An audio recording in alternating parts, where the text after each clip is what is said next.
வணக்கம் மக்களே. இன்னைக்கு நாம் எங்கே வந்திருக்கோன்னா ஹைதராபாத், தெலுங்கானா தலைநகரம் ஹைதராபாத்துக்கு வந்திருக்கோம். இங்கே என்னத்தை பார்க்குறோன்னு பார்த்தீங்கன்னா வேறு ஒன்றும் இல்லைங்க, இங்கே இருக்கிற நேரு ரிங் ரோடு. சரிங்களா, அந்த ரோட்டை பற்றி தான் இன்றைக்கி பார்க்க போகிறோம். அப்படின்னா இதில் இருக்குன்னு கேட்குறீங்களா, அதை தான் சொல்லுவாங்க.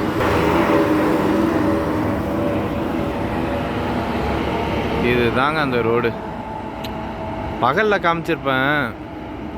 எனக்கு பகலை விட இந்த ரோட்டில் நைட் டைமில் இந்த ட்ராவல் பண்ணுறது ஒரு அற்புத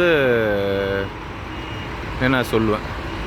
இந்த ரோட்டில் என்னடா ஸ்பெஷல்னு கேட்குறீங்களா, இந்த ரோட்டில் இங்கே பாருங்கள், 1 2 3 இதோட 4, சரிங்களா, 4 ரோடு ப்ளஸ் இந்த எக்ஸ்ட்ரா. இது ஏதோ ஒரு வண்டி பஞ்சரு, ஏதோ பாருங்கள் ஒரு வெஹிக்கிள் நிற்குதுங்களா, ஏதோ ஒரு தூக்க கலக்கம் சம்திங், ஏதோ ஒரு விஷயத்துக்கு ஓரம் கட்டுறதுக்கு. ஆனால் அதிக நேரம் இருக்கக்கூடாது, இருந்தாலும் இது மொத்தம் இந்த மாதிரி 4 ப்ளஸ் அங்கண்டால ஆப்போசிட்லேயே 4, மொத்தம் 8.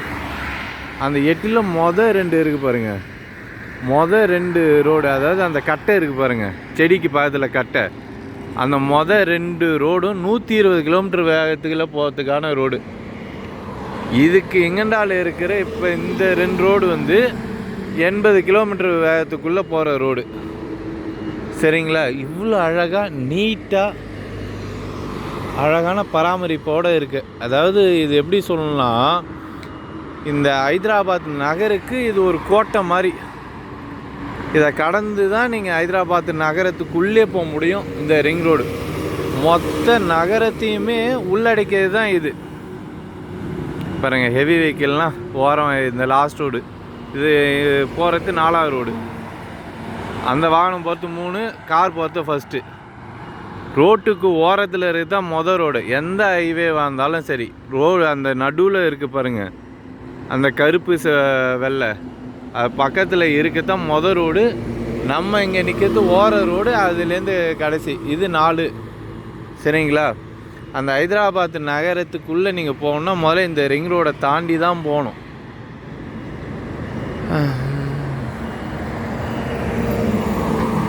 இந்த ரோட்டில் இன்னும் என்னென்னா, எவ்வளோ அழகாக பாருங்களேன்.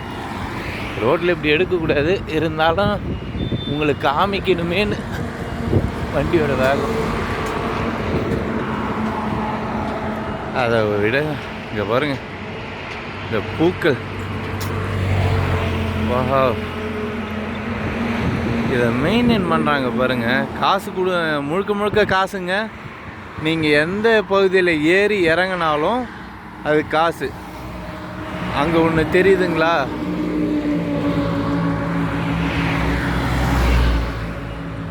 அந்த போர்டு இருக்குது பாருங்கள், அந்த போர்டு மாதிரியே இருக்கும். அந்த போர்டில் உங்களுக்கு இன்னும் கிட்ட போய் ஏதாவது காமிக்கிறேன். இருந்தாலும் எனக்கு இந்த அழகு ரொம்ப பிடிச்சிருக்கு, இந்த பூக்களோட அழகு. முதல்ல அதை எடுத்துக்கிறேன். ஹெவி வெஹிக்கிள் அது 3வது ரோட்டில் போகுது.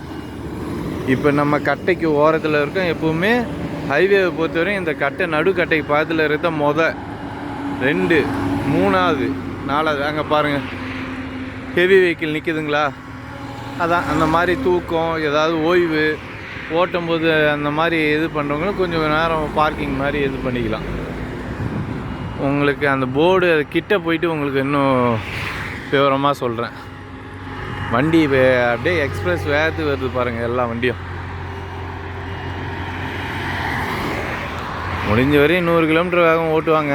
120 சரியாக நம்ம சொல்கிறது இல்லை, ஆனால் 100 கிலோமீட்டர் வேகம் இந்த ரோட்டில் கண்டிப்பாக எளிதில் பயணிக்கிற ஒரு ரோடு. இதில் என்னன்னா, இங்கே இருக்கிற இண்டஸ்ட்ரியலு போகணுன்னா ஒவ்வொரு பகுதி, இங்கேருந்து நீங்கள் ஹைதராபாத் வரணுன்னா நம்ம ஊர்லேருந்து வர்றது விஜயவாடா, மும்பை, இங்கே இப்படி கர்னூல் வழி பெங்களூர், இதெல்லாம் ரூட்டு நீங்கள் ஒரு பிரிட்ஜு, அதாவது இது மேலே ஏறினீங்கன்னா ஏறி தான் இன்னொரு பகுதிக்கு போக முடியும். பகல் நேரத்தில் ஹைதராபாத் உள்ளால நகரத்துக்குள்ளால் எந்த ஹெவி வெஹிக்கிளுமே அனுமதி கிடையாது. இதில் அதிகபட்சம் எனக்கு தெரிஞ்சு இண்டஸ்ட்ரீஸ் வந்து இந்த ரோட்டை ஒட்டியே இருக்குன்னு வச்சிங்களேன். அப்போ எல்லாருக்கும் எளிமையாக இருக்கும். இதில் முக்கியமான விஷயம் என்னென்னா, இந்த ரோடு இருக்குல்ல, 2 பகுதியும் சேர்த்து ஒரு பகுதியில் வந்து இந்த மாதிரி ஒரு இன்னும் செப்பரேட் ஒரு ரோடு இருக்கும். இதோ போது பாருங்கள் காரு. அது வந்து இந்த ரோடு ஒட்டியே இருக்கும். ஒரு சில இடத்துல வலது இடது 2 பக்கமும் இருக்கும். ஒரு சில இடத்துல வலது பக்கம் இல்லைன்னா இடது பக்கம் ஏதோ ஒரு இடத்துல இந்த மாதிரி சர்வீஸ் இணைப்பு சாலை கண்டிப்பாக இதில் இருக்கும். இந்த 10 பாருங்கள், ஒரு இருசக்கர வாகனம் போகுதுங்களா, அது அந்த ரோடு இதுக்கு சப்போர்ட்டு. அடுத்தது இதில் எப்படின்னா எக்ஸிட்டுன்னு மொத்தம் 19 இருக்குது. 19ல் ஒவ்வொரு ரோடும் ஒவ்வொரு இது. நம்ம சென்னையிலேருந்து வராங்க, உதாரணத்துக்கு இப்போ ஓங்கல் போயிட்டு வராங்கன்னா அது நம்பர் 11 இல்லைனா 12 ஏதோ ஒன்று, நான் அதை மறந்துட்டேன். அதுதான் இந்த மாதிரி எல்லா இடத்துலையும் இருக்கும். இதில் வந்து என்னென்னா மொத்தம் 19 எக்ஸிட்டு. இது 1லேருந்து ஆரம்பித்து 19 எக்ஸிட் உண்டு. அந்த 19 எக்ஸிட்டுக்குள்ளே சில இடம் வந்து ஏ வரும். இப்போ உதாரணத்துக்கு இப்போ எடுத்து வாங்கலாம், உங்களுக்கு காமிக்கிறது இது ஈஸி எளிமை. இதை போட்டிருக்காங்களா தெளிவாக பாருங்கள். எக்ஸிட் 4ஏன்னு இருக்கா, அந்த மாதிரி ஒவ்வொரு இறக்க பகுதிக்கும் அந்தந்த நம்பர். மும்பையில் நீங்கள் அந்த ரோட்டை விட்டு இறங்கணுன்னா மும்பை 3ஆம் நம்பர் எக்ஸிட்டு அதிலே போட்டிருக்கு பாருங்கள். ஃபினான்சியல் டிஸ்ட்ரிக்ட் தான் ஃபஸ்ட்டு, காச்சி பவுலி அதுதான் கடைசி. இது 19 சரிங்களா. இந்த மாதிரி ஒவ்வொன்றும் இருக்கும் பாருங்கள். பெங்களூர் வந்து 16வது எக்ஸிட்டு. இந்த ரோட்டில் நீங்கள் ஏறி இறங்கணும். இந்த ரோட்டுக்கு இவ்வளோ ஒரு என்ன சொல்கிறது, அது ஒரு அற்புதங்க. பகலில் பார்த்தாலும் அவ்வளோ அழகாக இருக்கும், ராத்திரியில் பார்த்தா இது. இந்த இடம் வந்து இந்த வெள்ளைப்பூ செடி பேர்லாம் என்ன கேட்டிங்கன்னா தெரியாது, ஆனால் அந்த பூவோடைய அழகை மட்டும் பாருங்களேன், சொல்லுவாங்களே அது அற்புதம் தான். இதை தாண்டி இதில் என்ன பெருமைக்கு இதாங்க, அந்த காலத்தில் பண்ணிட்டாங்க. இப்போ பண்ண முடியுமா இந்த அளவுக்கு ஒரு விஷயம் பண்ண முடியுமான்னு கேட்டிங்கன்னா எனக்கு அது வந்து வாய்ப்பில்லை. நாளைக்கு நானே தமிழ்நாட்டோட முதலமைச்சரே ஆனாலும் இந்த மாதிரி தமிழ்நாட்டில் மாற்ற முடியுமான்னு கேட்டிங்கன்னா ரொம்ப கம்மி. நம்ம சென்னையில் வந்து இந்த வண்டலூர் சாலை இருக்குது, வண்டலூர் அது பேர் என்ன, மீஞ்சூர் பைபாஸ் ரோடு அது இருக்குது. அது 6 வழி சாலைன்னு வச்சுங்களேன். அது எல்லா இடமும் சர்வீஸ் ரோடு இல்லை, சில இடம் இல்லை, மற்றபடி இருக்குதுன்னு வச்சுங்களேன். அது பார்த்திங்கன்னா நடுவில் இது பண்ணியிருப்பாங்க, ஓடை மாதிரி விட்டு 2 சைடு பாலமாகவே பிரிட்ஜாக போட்டிருப்பாங்க. இது பாலமாலாம் இல்லை, சாதாரண இந்த ரோடு தான். நான் கம்பேரிசனுக்கு சொல்ல, இந்த மாதிரி நம்மளால் திரும்பவும் நம்ம தமிழ்நாட்டில் ஒன்று உருவாக்க முடியுமான்னு கேட்டிங்கன்னா ரொம்ப வாய்ப்பு கம்மி. அப்படி உருவாக்க தந்தால் சென்னை, மதுரை, கோவை, திருச்சி, இந்த மாதிரி சேலம், இந்த மாதிரி வந்து நகரங்களுக்கு கண்டிப்பாக இப்படி பண்ணனா அது ஒரு நல்ல விஷயம். வரவங்க உள்ளே வருவாங்க, போகிறவங்க வெளில போயிடுவாங்க. அவங்க வர்றதுக்கும் அவங்களுக்கு எளிமையாக போயிடும், பகுதியிலேருந்து போகிறதுக்கும். ஆனால் செய்ய முடியுமான்னு கேட்டிங்கன்னா நான் தான் சொன்னேனே, நானே முதலமைச்சர் ஆனாலும் அது நடக்கிற காரியமானு கேட்டிங்கன்னா சிரிப்பு தான். இதில் முக்கியமான 2 விஷயம் இருக்குது. ஒன்று வந்து இது 2 வீலர் கண்டிப்பாக இந்த ரோட்டில் அலோடு கிடையாது, 3 வீலரும் அலோடு கிடையாது. அதுதான் இன்னும் சிறப்பாக கேட்டிங்கன்னா இதோ போகுது பாருங்கள். இது வந்து வண்டிக்கு எதாவது ரிப்பேர்னால் வந்து உங்களுக்கு ஹைவே பெட்ரோல் அது. இதில் முக்கியமான 2 ரூல்ஸ் என்ன தான் இருந்தாலும் 2 வீலரை உள்ளே விட்றதில்ல. மேக்ஸிமம் ஆக்சிடெண்ட்டுக்கு காரணமே நீங்கள் எப்படி வேணால் எடுத்துங்க, 2 வீலர். அது நீங்களாக இருந்தாலும் சரி, நானாக இருந்தாலும் சரி. அது 3 வீலர் இதில் அலோடே கிடையாது. இது ரோடு வந்து காசு தான், ஃப்ரீலாம் கிடையாது.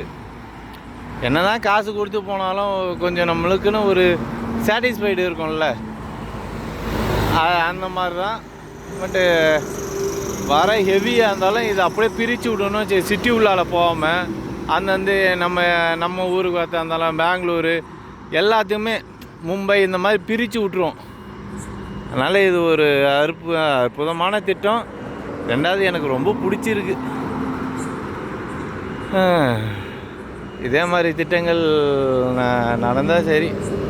ஆனால் இவங்க அந்த காலத்தில் பண்ணிட்டாங்க. இது எனக்கு தெரிஞ்சு இது விவசாய நிலத்தை அழித்து பண்ணல. இன்னொன்று முக்கியமாக சொல்லலாம், இது விவசாய நிலத்தை அழித்தே பண்ணலை. இந்த ரோடு எனக்கு தெரிஞ்சு இந்த ரோடை நான் ஓரளவுக்கு சுற்றியிருக்கேன். விவசாயத்தை அழிச்செல்லாம் பண்ணலை.